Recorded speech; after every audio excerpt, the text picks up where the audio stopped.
No kokori ke uhufanga mo henga hi talafata ko to pe fa o atu pe me hen pe ke tala malu fonua mga hi hingo ko to pe ku fa a fa pu ka da mo e fa ngari e pongpongin ke fa hoko to e ta proklama FATUFONUA fo o ki a honi fe fia fo ke ta re ki mo to ko to pe mo o silotoni mo me mai ke ta proklama la ke ta ka fa ta i a honi i proklama ko ia FATUFONUA fo o pe fo ke te mo to ko to pe te mo to ki mamata mai ke ta proklama ki he ahoni.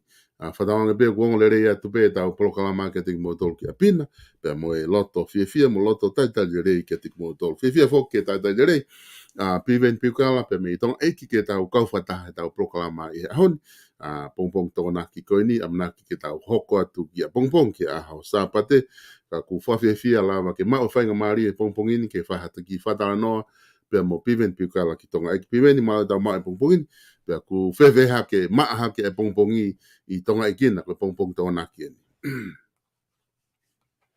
Malo bisolo, Koe. malo e mawhanga maari. E la ale rei pe fonuan. Koe.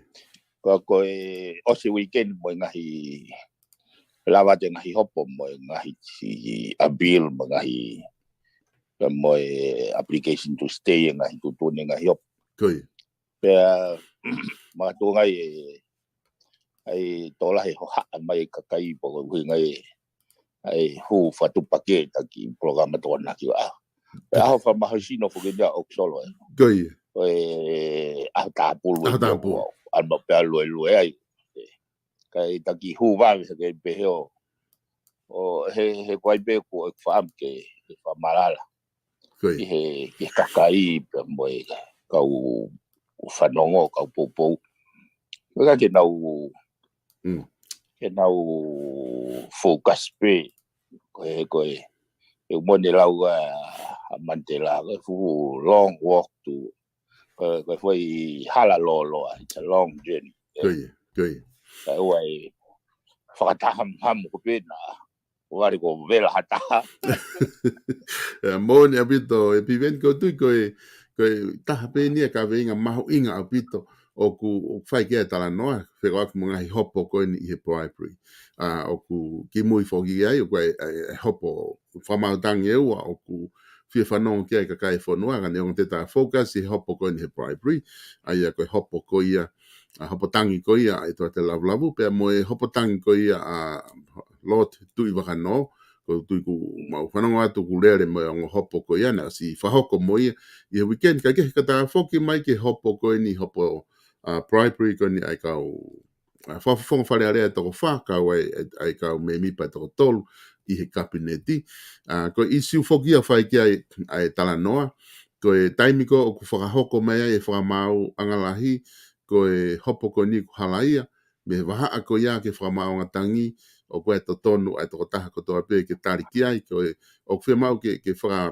ala ta whaaki ko ia, pe mo konga ko ni ke pehe, ke now apply ko ia ke stay e tu uni, ka urewa ke whakahoko ai tangi, ko hai tō kunga e a urewa ki ai e tu uni ko ia. Ko ia so.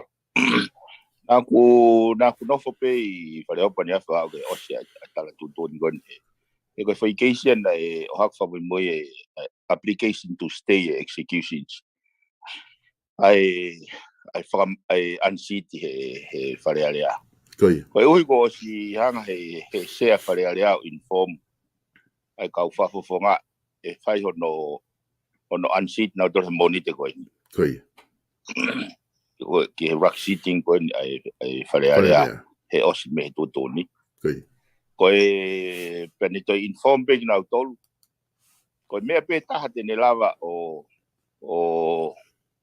ta ofe ansiti. Koe. Ko ha mau mai ha tu uni me fa mau anga o stay ka reo ki fai nau tami. Koe. Na ku whanongo pe o hanga o whatonga o mafasia fa mau anga. Koe. Ihe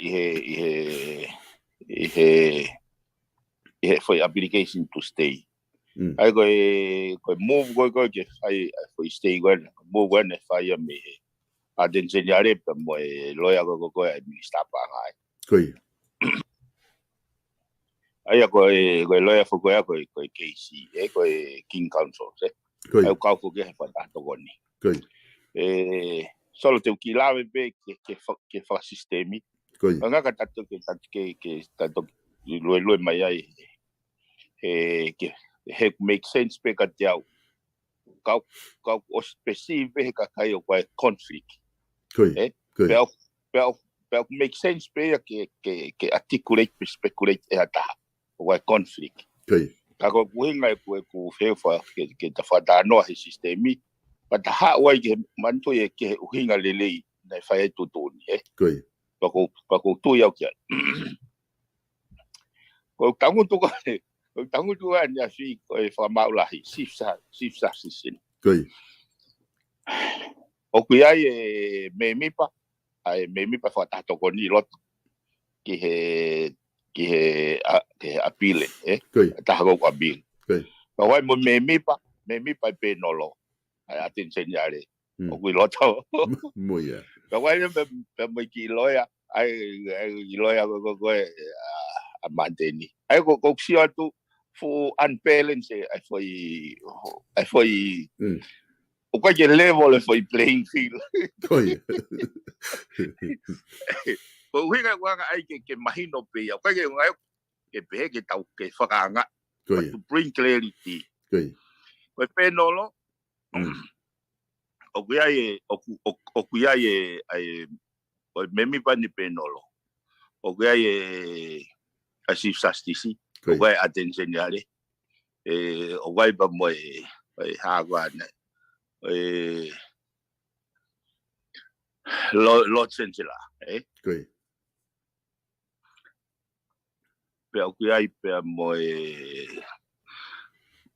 Wai mo yung me pai e ua me fata tokoni. Me kauloa lots. Ka koe penolo o koe subcommittee ai privy council. Ai koe tausi ko tangut koe mui ka hanga observe o mahino ka tiau. O wai for structure, o wai for palpare faka structure. E tatau ai pe ki tau kapo e tama koe o ku tau pepe solo ka pau ba mo poate o ku tuku aki hataha he kau he foi poate ko ya ka ko hataha yo kai ke is not well-versed, well-known. Ko osi loto pe ho mo fe malu ya ki mo to. Koi. Kai ke. Ko huinga utano gai ke mahino pe tau ilo I wife structure pe. Kau foki mai ke tu ni solo ko me ko tu. O ku ho ai to la ba na ui ke fai la ba na pe one fair. Pe o ku tapo standard. Koi. He ko ke ko foi ai ko ngai foi issue na wa ke ko hopo afuko mo vaikona ko foi hopo ga la sike go mo pure anga ai o fai no tipeti hol ko fe tu e algo e fa mau pe ku ka ki algo foi moving solo ko pe ka ba na ke fai he fa mau la he foi move go ni out oppose fai tu do de fa mau ka go ui kune o mai ai whakapoto. Ka koe mea whuken solo na ta whatano ai moni petu e lao, ta moni petu e sistemi. Koi. Ka pau e maalunga e huinga rei. Te tau lava rewa o whafuafua e malu e ka hau e ngau e aki. Ai mea huinga rei. So koe mea niko koe nau pehe. Ka ko lota ke ilo e kau. Koe tipeiti koe e fai ansitia monite ka bai ka gene grand estate e fai ansitia monite pe a e tu ko e laoone ospe ansiti fai le tala noa ke komson fai fili ke name ha ho fili pa elections sai ko fretti go as ko ai he ko se katia ko a bill court o fai to o pe ta anga mahen pe ai go me to mo ka top ai ko sia ko na o hake ko he tau kapo ko tau kave ke ai stay ko fia na to fai tangia ko sai filisia what if ka pau e tangi ai what if ko anga pe fogeni ai hypothetically hono traverse ai u scenario a possibility malava ke hopo ai But if ka reo ka pau he kai ke stay kai unseat na tore monite pe a name mo filisi ia pa fili mai ai hono fetongi pa tok fai tangi ai o ka topa possibly pa pa ya ta successful e ha fai nga error na fai fa mau po ani ki fe halak po ni mistake pe successful ya ko na ana ko ya ko ja no se ya on ai e foi mea go na hangare wa foi case ko go ala si ke o highlight mai foi complication go ya ko se ke men na u mari ai ka ko mea pendia na tau ka ve da so ke ngau ya ke ata mai de time o tu pare ma pe ai system hangare wa fa ma o pe te move mai tangi ki mu aya pe ko ui special appeal session second e foi special second dia ke faia I siulai so ke make sense ke uinga ke rak faia tangia ki mu a fainga possibility o filisi ai ki au I foi makatunga go ia o ko pe le vai o to ton ke tari he kakaia ai fai tu ton gon o lo ton te ka tu ai fonua ai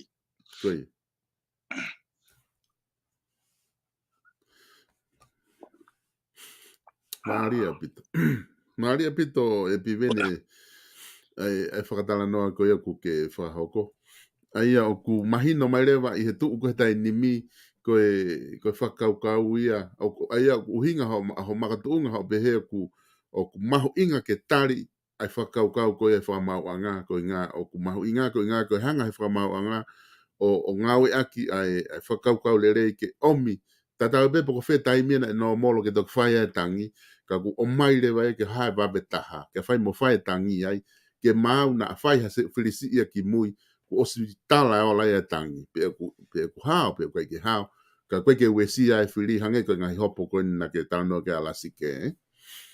Oia. E koe hapu whoka alasi ke whamalala pe. Whoka alasi ke nai halaia pe ia koe whamau polisi. Reacte attention ya rea ke tuku hifo. Koe. Sai. Na ia elementi he mea koe ia he foi complication ni to don bege mai no. Hanga ni afio ia to o hingoa me ia. Te ke fai tangia. Koe. Sai. Mana tu e solo ko makatuunga ke hoko ai ko sea fare area te ke hoko ai ko me mi. Ho okay ma o hingoa no bele. Ai na make sense pe hono tu hivo na o si to he ne afio na hingoa. Koe. Ai ko ne to ana hono hingoa no bele kai tangutu at ko lasi ke kai ke to ya hano tuunga makatunga whakalao ana ke hoko sea. Ai ko foi spontaneous consequences ia. Remove hingoa yo o kai ke to endaitolo ke fare area ko fa Nobel. Koe. Pese ke endaitolo ke hoko ko hasea he ko Nobel ko. He foi action pe ia tui. Koe. Sai. Pe tuku fokia ki tua. Pa aria tangi. Ai ko os ko tangi o malohi ia. Koe. Pa te foka mono hingoa. Ai ko foi complication na hopo. Koe. How os ne malohi na os fai filisia.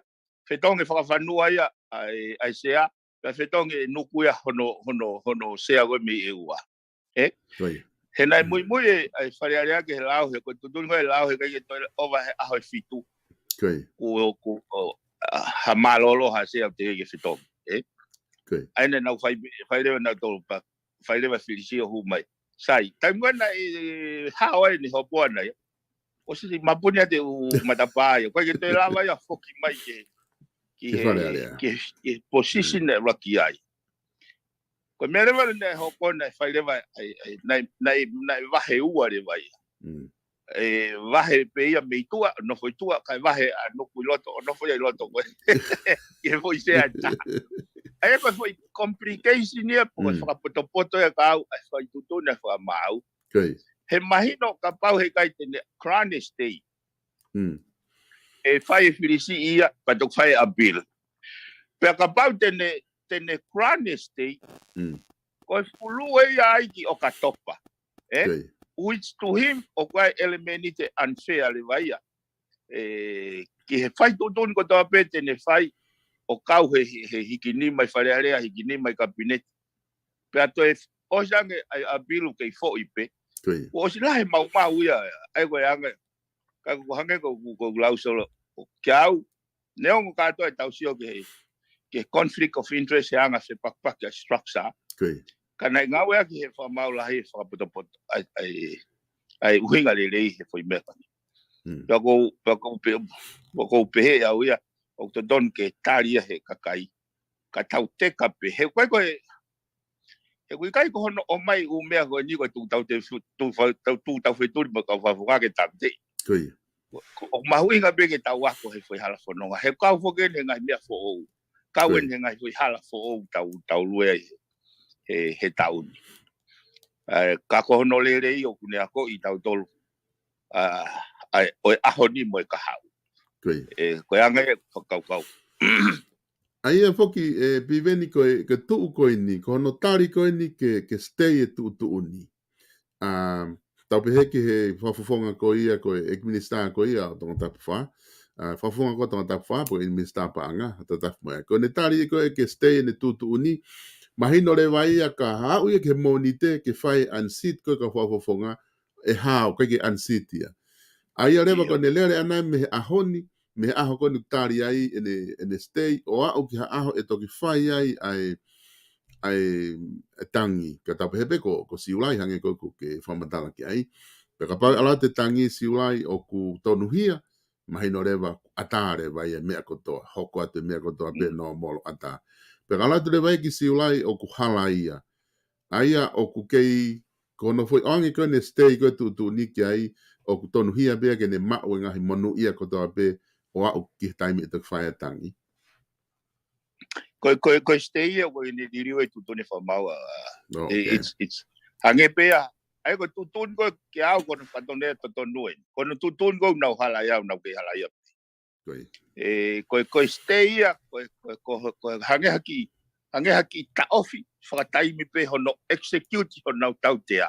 Ko ngai ai me nei o hake fa mau nei konga ua ai principle ke fai ni fai tutuni. Ko ngā ua ki ena tatanoa ki ai. Ko ngā ua rewa, pe uaha makatu unga i he hopo o kuia i hawhainga maari ke hao. Ka koe isi wena o hawe whamau. Te kei ke mao hano taimena ke te lau e tutu ne hopo koe ni. Ka koe uhi koe SNC ko os notify ai minister apa anga e ansi te monite koe patseti koe anane koe te ne present katoa consider katoa he whamau meka. Ai nā kai ke toi whai hane sio ki he konga ua nane marangai pe koe konga uraki koe konga ware waini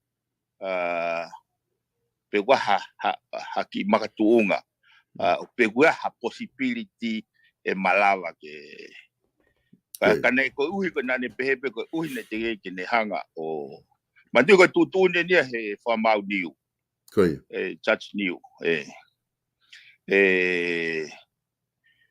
ai ana te kia hane whainga maari ana ke ne hanga o lau pe uaha makatuunga. Ka kune kran pe ai mea ko option C taha e mau.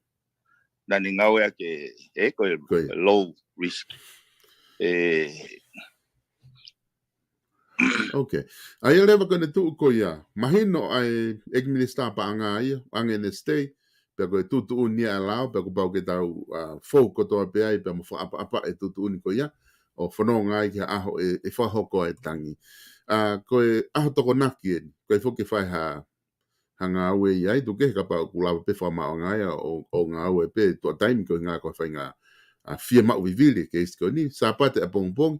Pea mo ni te rewa kwhai e kamata e whare are. Te ke mahino mahatu tu uni ki he administra koe ke whafonga ko tonga tapu fitu, pa pe he whoki he whafonga o ai tonga tapu fitu, mo e tonga tapu wha, kai tonga taha koe, mo tonga taha koe nu hoko koe e nguna tonga tolo. Tonga tapu ono, tonga tapu ono fulu. Ai whewhe rewa a tonga tapu ono mo tonga tapu fitu, mo tonga tapu ono fulu.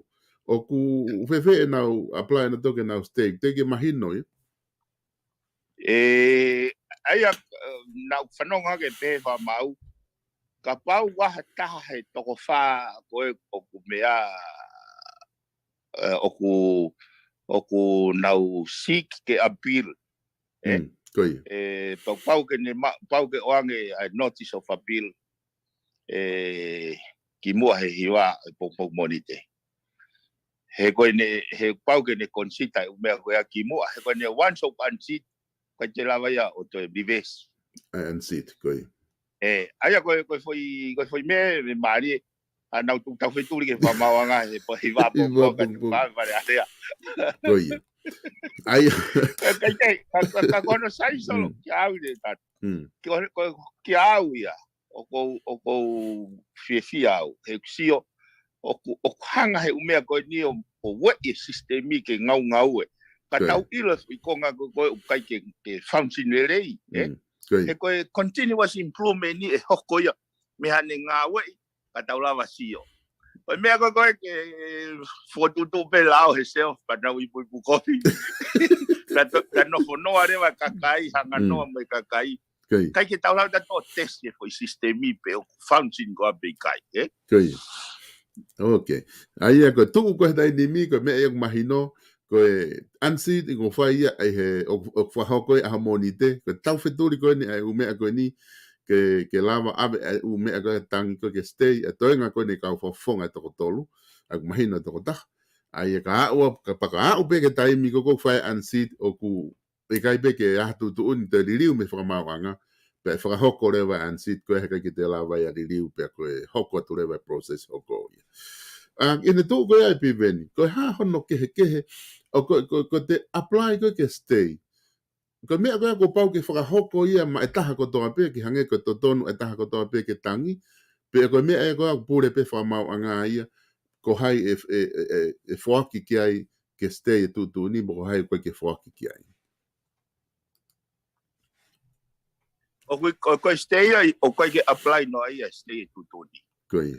Koe appeal, koe pau ke te notice te appeal e hopo koe ni, o atu e te makatuunga. Koe. Pea te tokihanga rewa, koe foi application ke hea ke stay e tutuni. Koe. Nā te whakakau koe ni. Koe hopo koe a lavu. Koe. Na e call, na e notice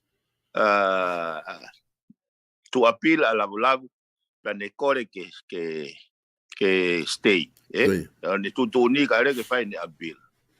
Koe analyze o koe he whakamau, o si e possibility o koe ke whai ngā matapai o kusio, e ala te hawai.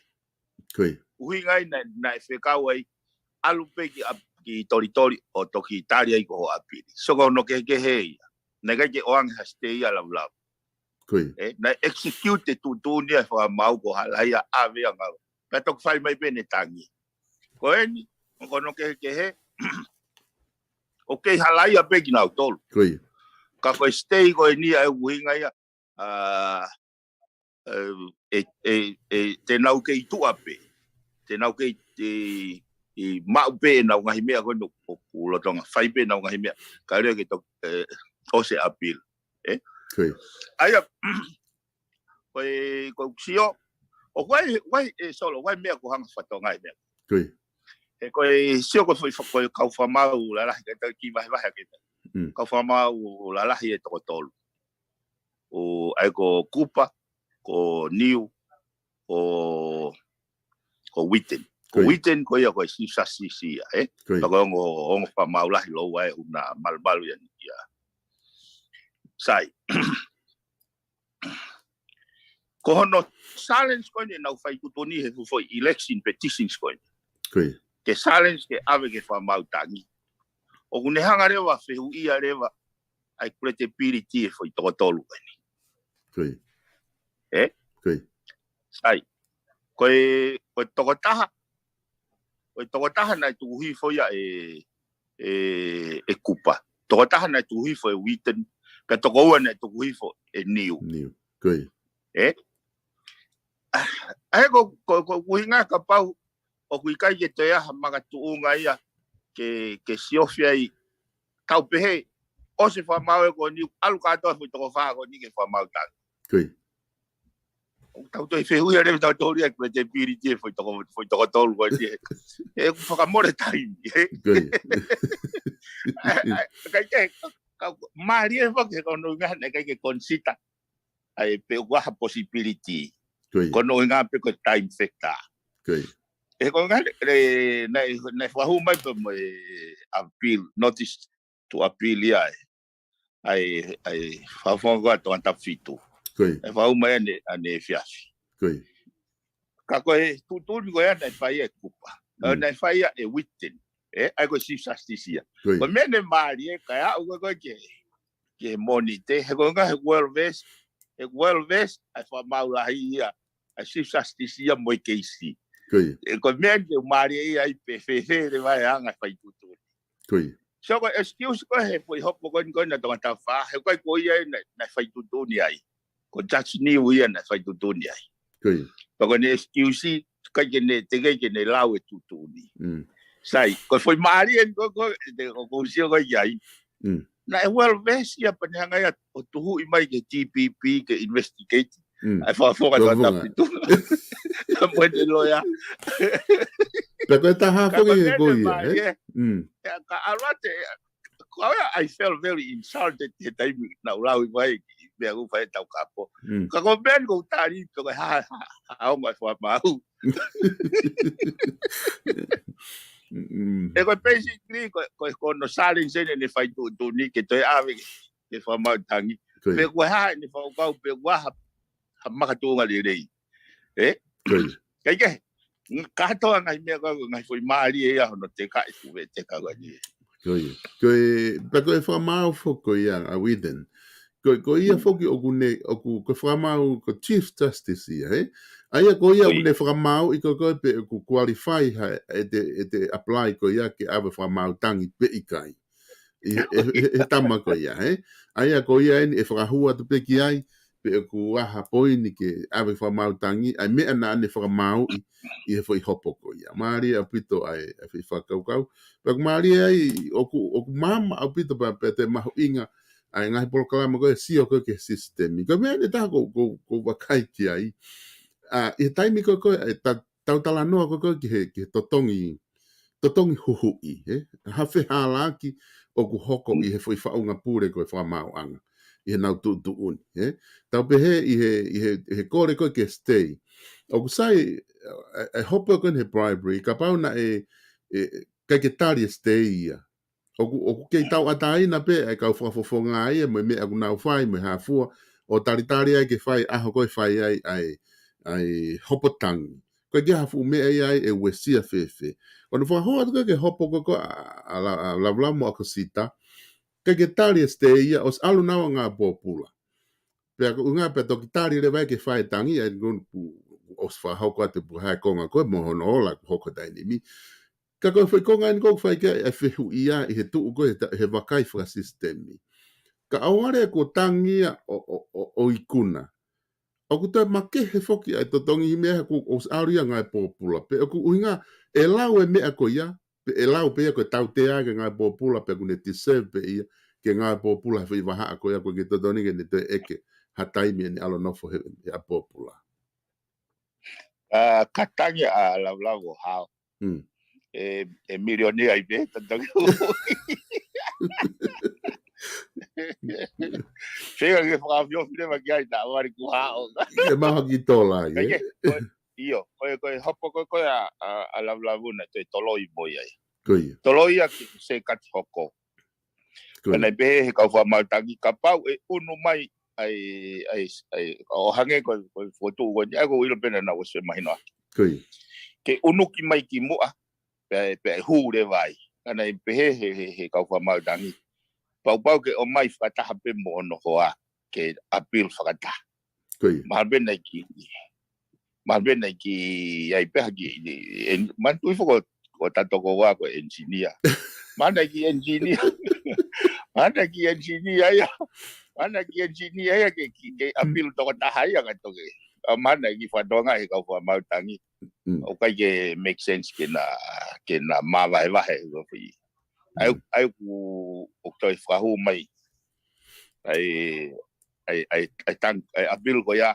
I sekat whakawaiwawe ko ni ka pau e whaia i mea. Ka pau e move mai ke petitions election issues. Koe. Tu kon ki he whaapapa i koe lao, ki pūre lao, whaapapa i lao i he whanua, mawahe separation koe e ngahi mawhai.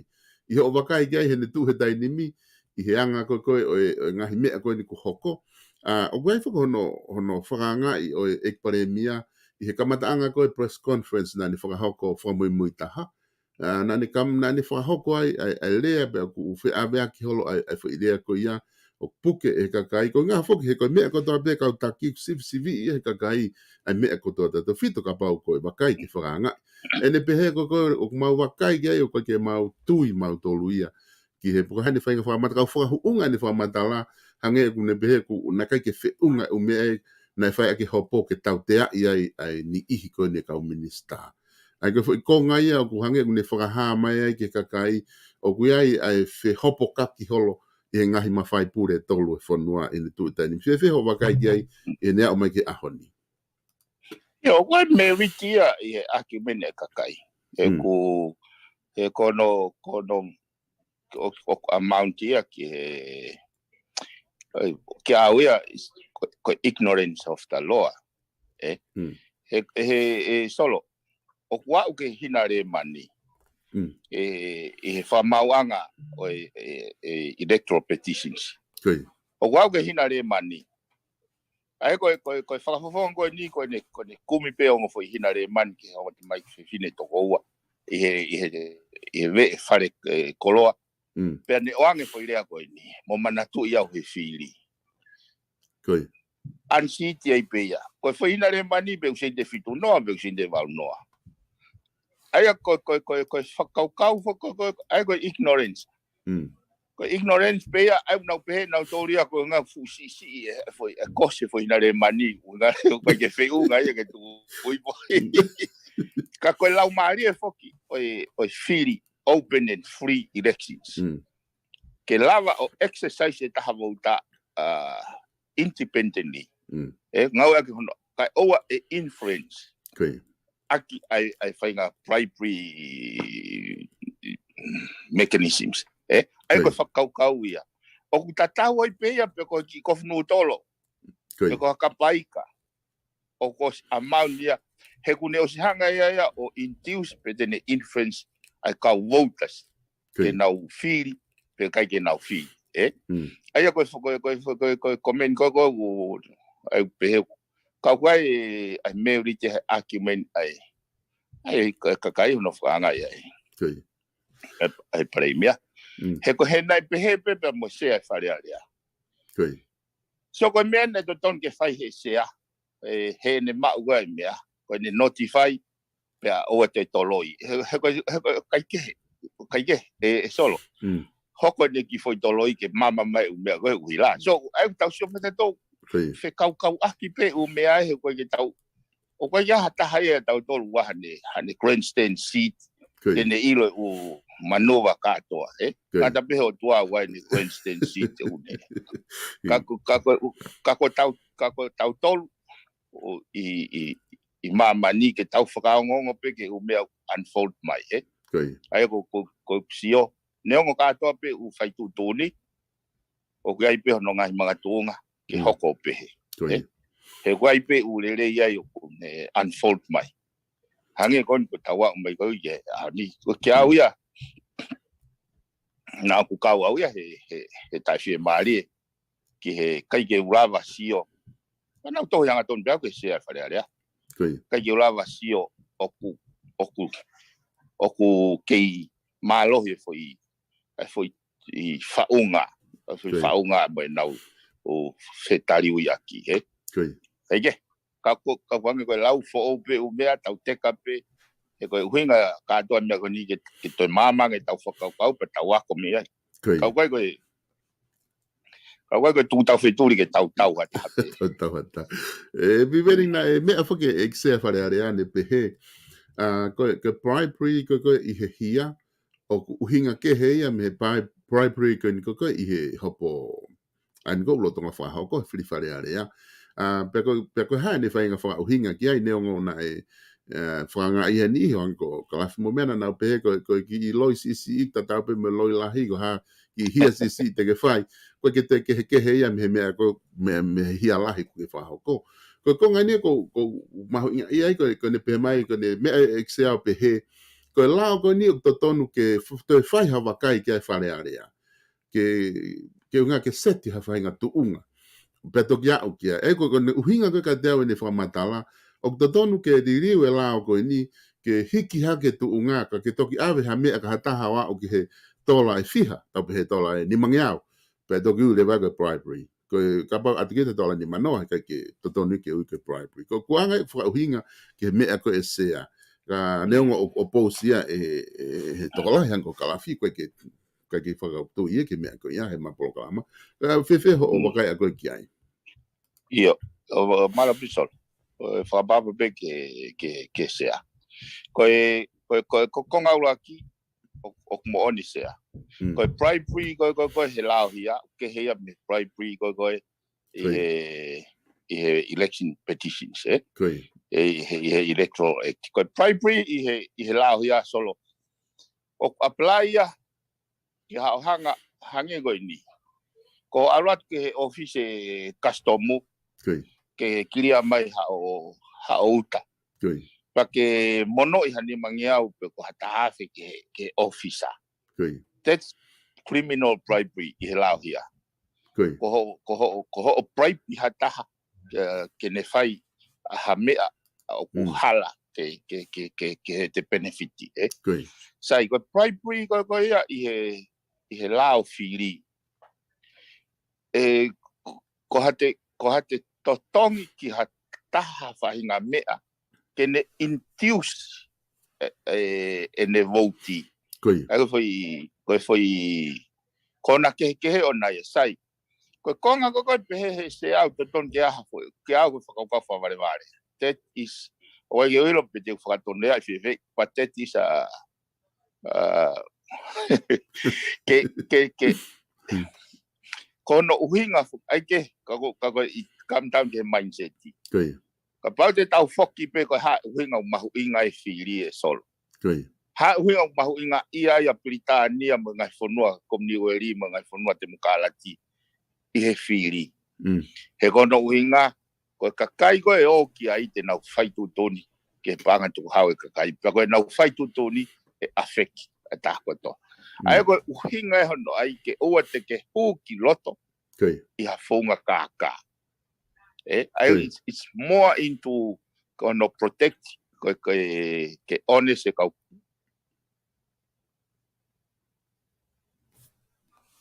o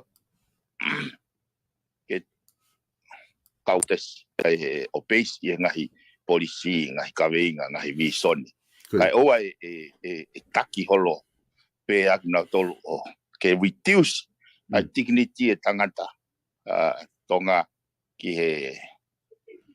he level ko ia kono ngahi lau mari ia ko ai ko he se ke pehe ke toki ai foi amount that is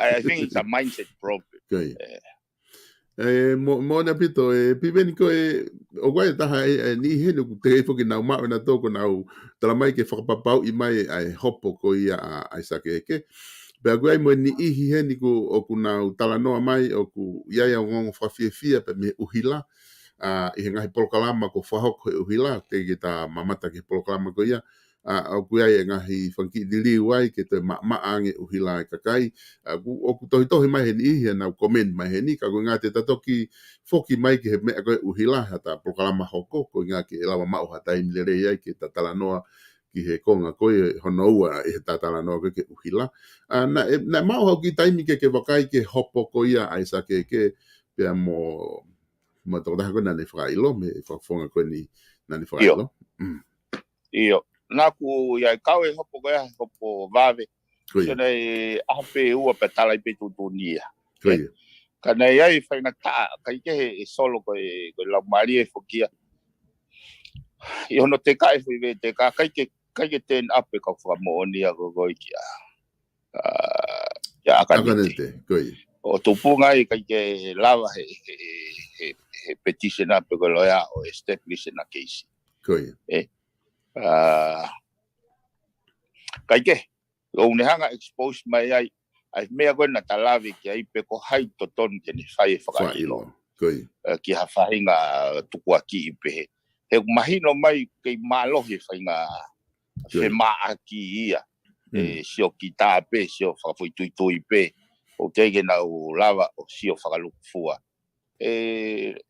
na ku u iai au ia he hopo tala noa ke ongo whafufonga loua ka ko hono sai o ku hange ko ai sa ke matano ke fia ai hono ai mea he ko no inga te ni hanga whatau tai na I ka hau ai ki au ia ko pepe sia pasiv pe wini pe ku kai ke wini ka wai pe me ta solo hange ko keisi ko ia ko cost so ko toki osi ko ne hopo pa toki fe pasha ko fai ko fo I mo fai malo ko fo pe tama to toke tama malo ko me si ko raki pila ko na pasi mai pila ko to ta pulo o fai ke wa mano fa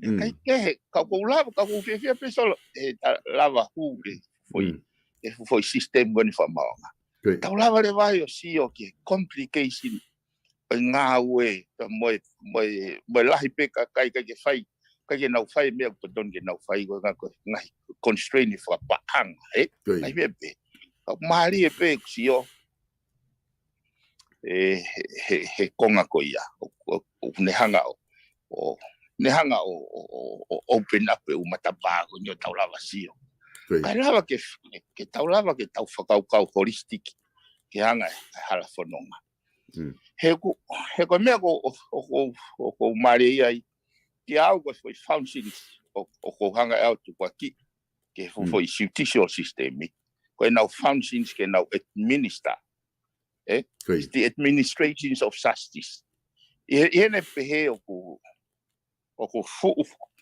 fu mahu inga fau ke consider component ko tope o ka wipe mo component ko ne legal fee na be gilavi gi mo mahu inga ke legal aid ya hapat set you allocate kalava ke taulava administer na osan e me solo kai tu mari pe na lava ave na leo ki fare ai ko fia e ranga sio hanga fa uma peni we should figure out a mechanism ke lava o tatau pe ke masiva to mo tu mari o ke yongona pe o na leo i fa mawang ka fare be ka tu mari ke toki Mon la hepito I hono whakama o foke e whakau ko ia o ku tautala noa kia I he ngahi hopo ko ni hange ko ia na e mea kia ekpare mia ko ta whaaki ko ne whenga ia ke malu I ke oua na hoko hange ko ngahi case ko ki mua pia more ai whainga maari ia kau whafofonga pia dike tangi una wikuna foki mai na doria ko kia hato e sea ia e ata he whare ale aku o si whae whiri ia ke nau foki mai ki ai pe ai kure pure anga totongi ai ngahi wahenga mo ngahi paanga e ke o wahe ai fo whakamorea e ua ke toko taha mo ngai uhinga pehe ai nani pehe ku totonu ke tau whakangongo pehe lao whanonga moia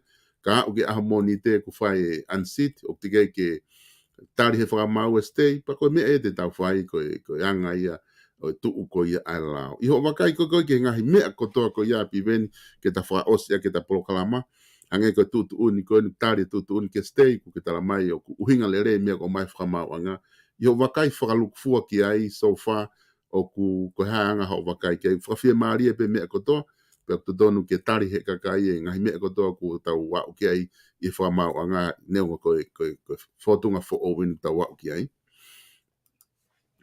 Oia solo na ko highlighted pe au ya me na ke pe e totong he pure anga kapaya ngahi tangi successful pe te fa tongo ko fa mana tu ko totong he ka kai totong tu ko nga ko maui nga ko ke nau fie mari ke nau fie mari he fai tu toni he ko sio ga aku na malunga hinga le fai tu toni ko ni he ko ki tolo ya pe ki siulai ke ne to kanga fa mai no he ka o te taulo to tangia he ko whaka muri tuku ka whehala ko tau tolu te tau totongi he kai tuku hao ai ko pepe it was a wise decisions precautionary decisions ke hange ko glave ane dai sol ko hono move forward ko I appeal security because foi foi que não special secret mahalo e ke le pe o katopa ka na kolo foi special session I siulai ke ongona nga tango ni o pe au fa poto pe ia pa poto potang ke rak fai me ko pa to fai filisi e hanno fai filisi it's all about the sequence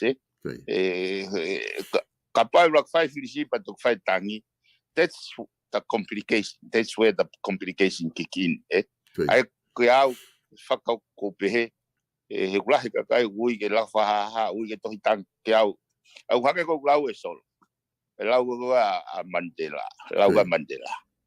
ave ho mo mea whana mo he peru o laku ki tahi mo o ke pewa palo tio ai ho mo to mamai feitu ia ke display te tau energy o ke pewa palo he ko sanga he e foi liu ko ni o whakamana wa I mai ko mawhai o kui he kakai. Ko ki mua he wanoho fuluna ka ia me ai kakai. Pana e whiunga pia he taimi ko ia ke nau tohitangi nau lakwa ha heanga I sio. Ke o ngona ho nau leo. Ko ahoni, ko pare mia mo minista o kui whare area o kui he whiri ai kakai. Uhinga le rei pia so. Ai ke au ka pau wahta e whi maari mo maranga yo mo kaunga api ke mo whiri taha ko koe te a. Yo behe ko piveni o ku uhinga le rei ange ka te koe ke toloi ke to ke loki whai ai hopotangi ke mahino pe toki whai whirisi I. Ai aku ne hanga lewa hulu I mai whakaukau o ke tokanga ko ia ka lat pea malohi katoa toko ai ka fuafunga ko ni ku tau te ai o na wikuna te nau te hoko atu pe whare area o ke tokanga ko pe ko huki whare area whaha whiri fo o ke mo huki whare area pe ikai o wai e tau mua kona na mo tokanga mo tau ke ai ke ma e whakamau to tonu ko e maha ko mea ia ku ke uhinga ki ai o ngā I he whakarea ko ku ke whahoko. Ko ia solo, he ko ngahi process whakalao pe pa mo ngahi totonu whakakonistu tone. Ko ia. O ke iai e te totonu ke te appeal. Ko ia. Aia ki au, ko kai ko hange ko lau, kai ko poini ke tau tu tau wheturi ke tau mtei. Ko ia. Ko poini ke tau tu tau wheturi ki hawhainga whakaukau te tau wako ai, te ako ai ka hau. Ko ia. Kai ke utui au ke whakaukau ko. O wanga peno whairo koe ke ore ke ngā populo. Kai ke kai ke tui ke whakaukau ko ia. Ko ia. Ko ai ko kuinga you pointed it out. O kai ko ultimate purpose ke whai whirisi. Ko ia. Kai ko ultimate purpose ia pai protaki ia. E pai protaki ai whirisi me hono mau e whamau tonu. He ka pau e tonuhia pe ia, he kai ke wha whirisi ia. Ka pau e halaia e tok whai whirisi. Ai koe ke determine e kita ia outcome. Determine e kita processi. Koe outcome ia e tok fua mai a me fua kau tō. Koe he kai ke te whakaukau kita ke he fua. Ka koe mea ke heu tō. Ai ko no lau maari e koe angai whakaukau. O kui kai koe outcome ai mea au whai hono kikihi. But to actually administer for a process, te tau lawa i o whakamau pōpō ai, au hake kou lau. Mau inga taha e tau ngau e ahoni koe ka hau. O kero ka pā koe tau ngau e koe ngā pō whai e ahoni pe. E solo nā whai mau ki pōtara noa niafi. Whekau aka mo e u. O kuku mau he whamaonga tangi. Ai koe malolo mai mo kau loia koe ai mau tala noa ke mea koe ne ai learning survey. Nā koho ware au pito he asi mai. Ai toko lahi kau ngau e na nau ngau e ai. O ku whasesere pe ai lahi taha au kisita. I was shocked e whanongo he. Ai kau nau articulate koe lahi pausi ai kere he taimna nau ngau e. Sai. Ka koe mea niko koe na mahino ka kau. Na e whai pe ne ngau e ki he ahoni pe. Nā kai ne whakaukau e ia ka hau.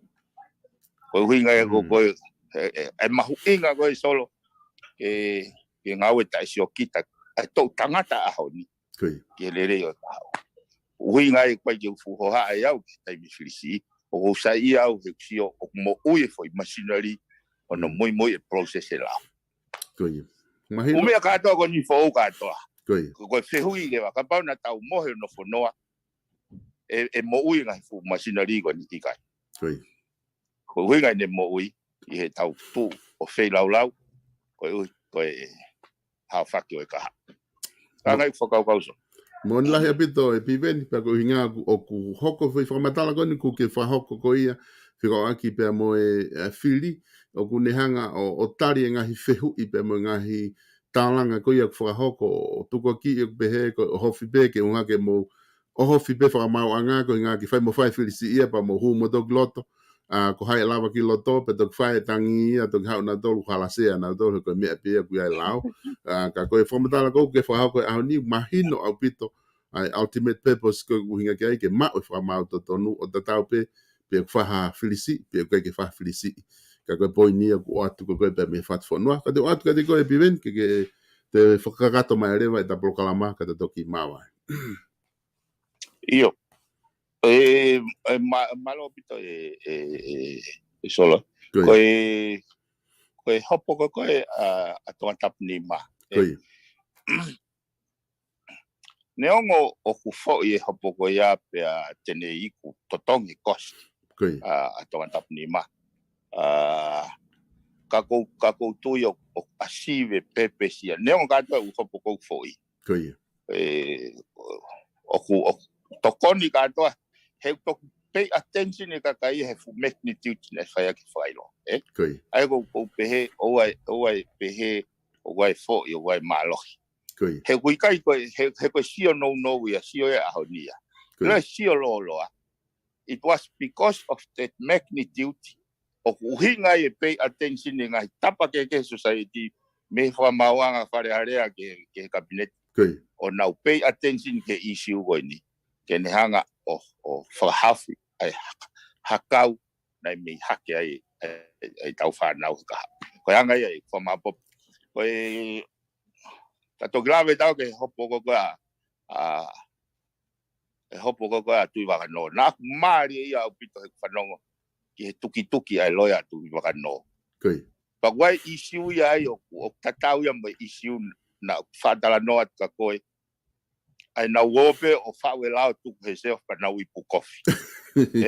Ai crown loa. Mandui, nai kau me foi hopo. Hono ai hopo. Na uru lave ke mea whanana ai kau he foi a pilu koto. Ko whanonga ke tuki ai loia ko atu i wakano. It's the same angle of tuki nai mau he mau hopo ko he mea whanana. Ai o hano taki no ai a mai kakai o whakailo. Tai vai na homo e ka. Tato grave ka POLOKALAMA ko e solo he kula kilo lo e ka usoifu ai e alu ke ki fatongia. Malo apito e piveni ku fa malo lahi atu ko tu lahi ngahi issue look forward te kakai gai. Pa ko lahi ko ngahi issue ko ku ke race ko ke fai ka tala noa. O ku ngalo e ni maha ngalo e na do ka sapate au te na taxi holo na do ta mai ka o ku lele ta POLOKALAMA a honi he fia. Ko sapate ni me ka ku fa malo atu o mai nga issue ko na ke look forward te kakai ke POLOKALAMA he wika hau ke habe ngai whainga maari ke ai ke whailonga mai pe ke toki lere POLOKALAMA ai i he wike ka hau pe ku whamalo lahi atu o whatu piwe pa mo ngau whai mi tongana kata toki sio i he wike hau o whatu sol malo whamalo lahi atu ke tiki mo tolo kainga i he lava ke mo mamata mai pa mo kau mai i he POLOKALAMA i he ahoni hangi ko e lau ko e oku mo lo pe foke mo dolo oku si apito pe tātai taha ki aha ma POLOKALAMA le reatu i aha TOKONAKI ka ko uhinga ko e lahi ai ngahi isi ko ne hoko pe mo fie mau pe ke whai ha whakamahino ma whakamama pe mei he POLOKALAMA ko e FATUFONUA ki he ngahi mea ko ia o hoko ke tau whanonga whakataha pe i he taimi ko ni ke ngā ke mahino ngahi isi ko mei he viu ko ai FATUFONUA po viu ko PIVENI hange ko ia ko fa o atu mau pe he taimi ko doa tanga he POLOKALAMA kehe ko atu mi heni o kehe pe ngahi wakai ko ngahi wakai me ta whakoe ko wakai ko ni ko ma o atu ani ko wakai ia a PIVENI PIUKALA ko point of view ia PIVENI PIUKALA pe mo FATUFONUA fo o ko atu ke mo wakai ki ai pe mo dok fu tau ai pe ko ha mea o ku ke whakaukau ki ai o ku logic ke whakaukau ko ia pe kai ki te koe. Whamalo lahi atu ki ngahi ki modol ko toa pe e kau sponsor mo tokoni ke tau ngahi POLOKALAMA hange ko ia ko wha o atu mau pe o ku ko ngahi POLOKALAMA mo ngahi taimi ni ku lahi apito ai fia mau ko i ki whakahauko ngahi POLOKALAMA pe o ku kei fia mau pe ngahi tokoni ke mo sponsor pe tu daki mai pe ka ke loto wa business o ke loto ke kau mai he tokoni ki hono sponsor ngai POLOKALAMA pe te ke fia mau ke tokoni he POLOKALAMA ko ni FATUFONUA fo o ata ke fitu daki mai ke deu no wataha ua no anima no fitu ke whakahoko mai ha tokoni te maulawa o whakakau atu ha no tua ke tu ho ngahi business puka hai ngahi ngawe koe ko ke whahoko ke lava na tokoni at peke te koe he taimi tatau e lava e tau polokalama pe tau whetokoni aki ai peka pau o ku ke lotu pe koe ke tokoni whawhu i tui ke totongi haki whai polokalama e taha pe ua koe ngā ke ua halahi taha lava o maua e piveni ke tau tala noa ke ngahi isi uko ni lotonga ine lotonga current e ngahi isi uko ni whitu taki mai ka lava ke puka ke hui kahau ke tau hoko atu ko ha ai ngahi taimi whanga maare ki ai whamalo lahi atu pa mo mea au whangi mo mao ha sabate lelei pa mo weekend lelei i he weekend whamore more at beka tiki mo tolu ka pau ku lawe i ha hingoa pe o kaita tonu ke lawe i atu pe miheni pe me te au pe mai polokalama koe ni FATUFONUA fo ou ko fa more atu ka tiki mo tolu ko toa pe he foke ngai whehu i koe aku mo whaafenga ke o mai ko kai ke lava whahoko atu ka taki te mo tuk whenga pe ke wakai e ngai whehu i koe ia ke o atu na lava o kau he ngai whehu i koe abe i he tau polokalama ngahi polokalama koe ka o atu i he wike ka hao ka neongoia mo mea tau toki whelo ngoaki i he polokalama ko ia o wike ka hao.